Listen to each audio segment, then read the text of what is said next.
গতকাল নয়াদিল্লিতে তুলসী গাবার্ডের হাতে মহাকুম্ভের জল তুলে দিলেন প্রধানমন্ত্রী নরেন্দ্র মোদী।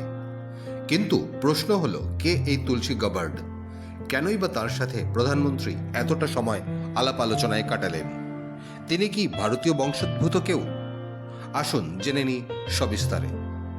তুলসী গাবার্ড হলেন ডোনাল্ড ট্রাম্পের মন্ত্রিসভা দ্বারা নিয়োজিত আমেরিকার ন্যাশনাল ইন্টেলিজেন্সের প্রধান বা ডিরেক্টর।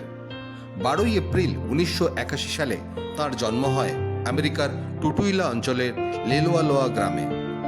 তার বাবা মাইক গাবার্ড ও মা ক্যারল পোর্টার গাবার্ড হলেন অত্যন্ত আমেরিকান।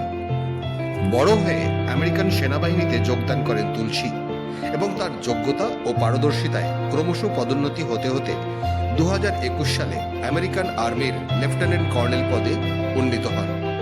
তিনি প্রথম স্যামন আমেরিকান ও হিন্দু আমেরিকান কংগ্রেসের সদস্য নির্বাচিত হন।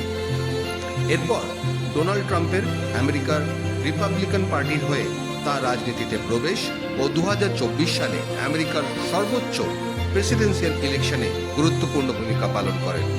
তার ফলস্বরূপ ডোনাল্ড ট্রাম্প প্রেসিডেন্ট হিসাবে পুনর্নির্বাচিত হয়েই তুলসীকে সে দেশের প্যাসিফিক আইল্যান্ড আমেরিকান গভর্নমেন্টের সর্বোচ্চ পদাধিকারী হিসেবে মনোনীত করেন, যা কিনা আমেরিকার ইতিহাসে বিরলতম ঘটনা হিসেবে চিহ্নিত হয়েছে।